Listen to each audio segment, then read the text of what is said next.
La van life, ce phénomène qui a connu un boom fulgurant au cours des dernières années, est devenu bien plus qu'une simple tendance. Alors que les normes sociétales prônent le confort et la programmation des voyages, un nombre croissant de personnes choisissent la liberté de la route pour leurs vacances. Mais qu'est-ce qui pousse cette vague d'individus à opter pour des voyages en van? Plongez avec nous dans un monde où la liberté et le minimalisme deviennent une révolution et l'aventure une nouvelle norme de vie.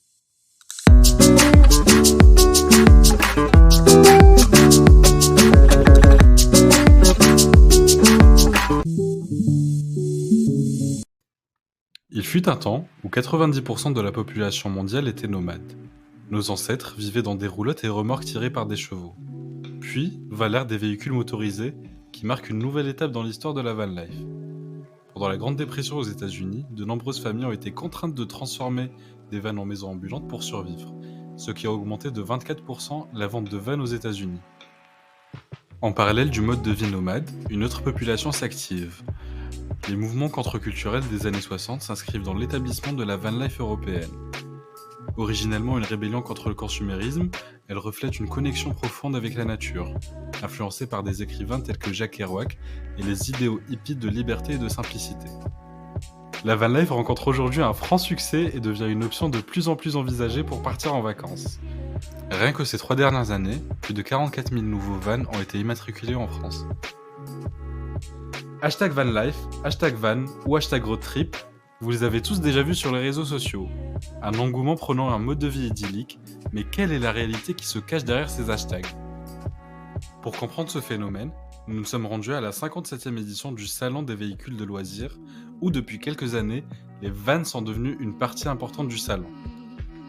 Nous avons rencontré Lise, Gaëtan et Maxime, adeptes et pros de la van life, qui se sont confiés à nous sur leur intérêt pour le van. On a vu le marché évoluer depuis à peu près 2016-2017 et d'autant plus avec le Covid. Alors là, il y a eu un effet boom total sur le marché. En effet, après une longue période de confinement et de sérieuses restrictions, les Français ont développé un besoin de changement dans leurs habitudes de consommation, mais aussi une prise de conscience autour de la liberté de bouger. Ils aspirent à adopter un mode de vie plus écologique et manifestent également un intérêt pour l'évasion, d'où l'augmentation des résidences secondaires. Sur le marché du van aménagé neuf comme ça, c'est des personnes qui sont pré-retraitées, retraitées, qui ont entre 55 et 70. Il y a des personnes qui ont du budget, qui ont des moyens, mais il y en a qui ont économisé toute leur vie pour s'offrir ça. C'est un rêve pour eux. C'est un peu un accomplissement de soi, la pyramide de Maslow. On n'a pas les mêmes âges, il y a des gens plus ou moins âgés, des jeunes, des très jeunes, des moins jeunes, non c'est vrai, et des gens de n'importe quelle catégorie sociale. Chez les plus jeunes, en général, ils le font plus par eux-mêmes. Ils vont vraiment vouloir minimiser en gros leurs besoins.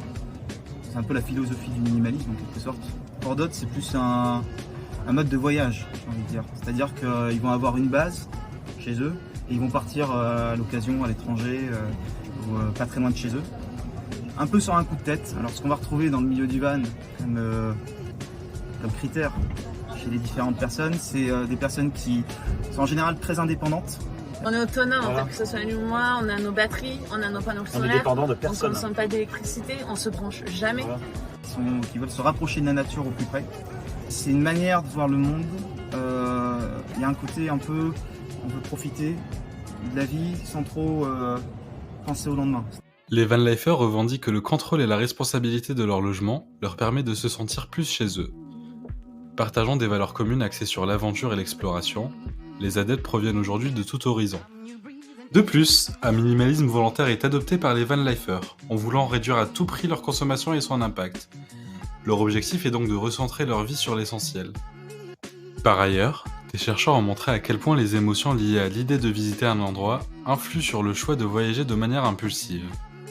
En général, quand on se rencontre, on vit un peu les mêmes choses, donc en fait, on est copains. tout de suite. Bah nous on s'est rencontrés Ouais, comme ça, c'est ça. grâce à la van life et on est devenus amis. Voilà. Mais après, moi, c'est pas ça qui m'a fait choisir cette façon de voyager. Ouais, bah, moi non plus. Moi non plus. C'était plus voyager d'une manière Ouais, différente. ouais, et puis de voyager aussi. Quoi. Ouais. C'était plus de visiter, quoi. Comme il y en a un boom du marché, il y a de plus en plus de monde l'été. Et du coup, l'été, on essaye d'aller un petit peu à contre-courant, c'est-à-dire qu'on va dans des zones où c'est moins de tourisme, et puis en mi-saison et en basse saison, on va dans des zones un peu plus touristiques de base. L'autre aspect fondamental de la van life est la gestion des coûts.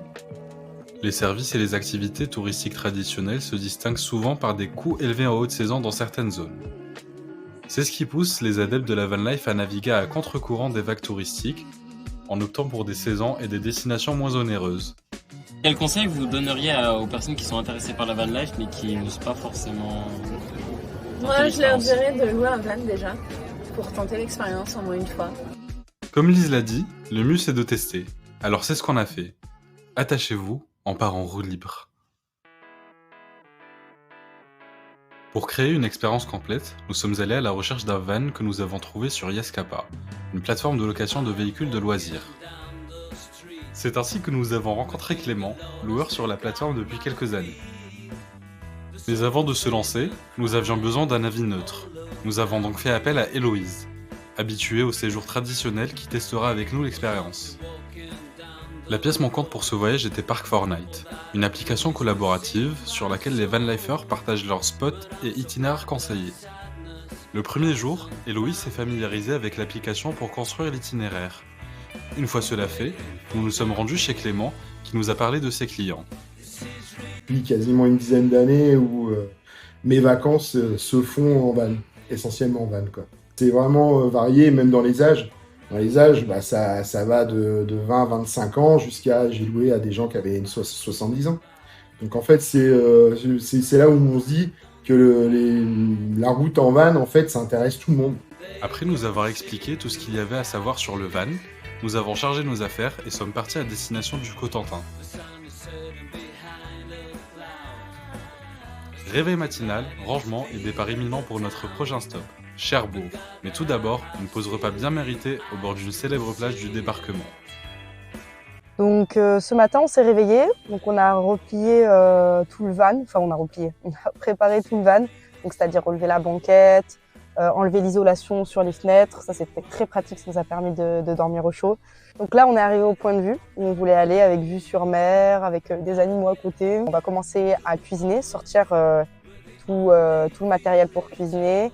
On a pris de la viande à réchauffer, on a aussi pris de la pâtée, des choses qu'on pouvait manger comme ça rapidement avec un bout de pain. Et aussi des conserves, des choses qu'on peut réchauffer facilement et qui ne nécessitent pas de les mettre dans la glacière. C'est extrêmement pratique d'avoir le véhicule déjà garé et de pouvoir se lever le matin et partir directement à l'aventure comme on l'a fait aujourd'hui. On va quand même dans des endroits où le réseau passe moins. On ne peut pas utiliser notre téléphone tout le temps parce qu'il faut quand même réfléchir à comment le charger, comment trouver de l'électricité. Donc c'est une déconnexion aussi.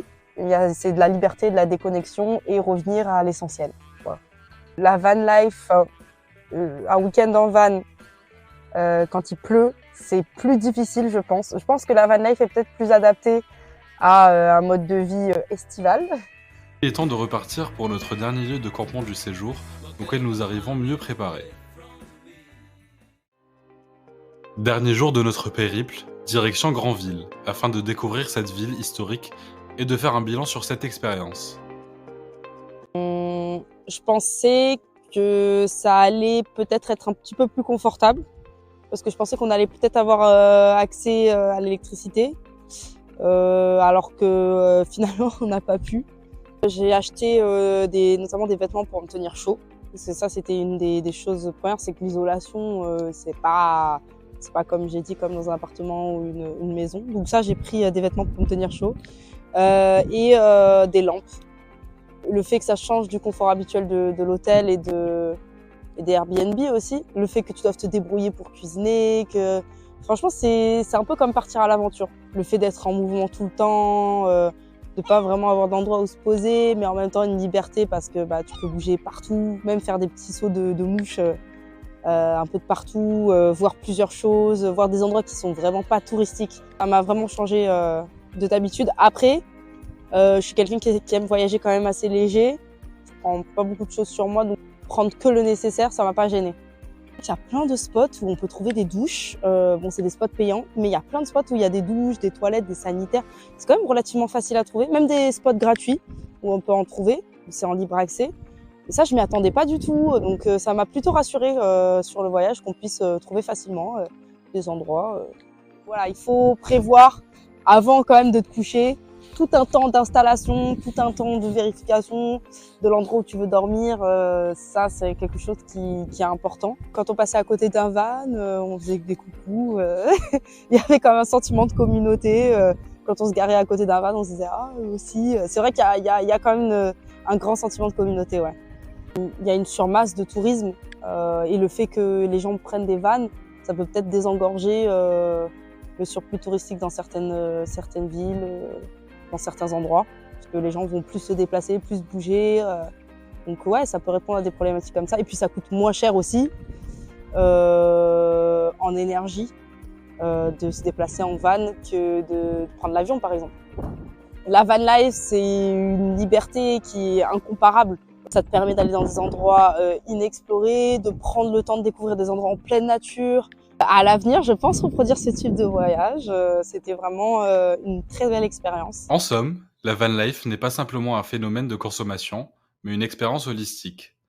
En appliquant le concept marketing de Holbrook, le van devient bien plus qu'un objet physique, incarnant ainsi une forme de liberté et d'authenticité. Chaque étape du voyage offre aux adeptes des paysages et des rencontres mémorables, créant une expérience sensorielle unique. Ce mode de vie est une révolution culturelle, symbolisant la quête humaine de sens et d'exploration de l'inconnu. En unissant harmonieusement ces composantes, la van life est donc une manifestation puissante de la recherche de connexion et d'une vie pleine d'aventures. Alors, prêt à monter à bord ?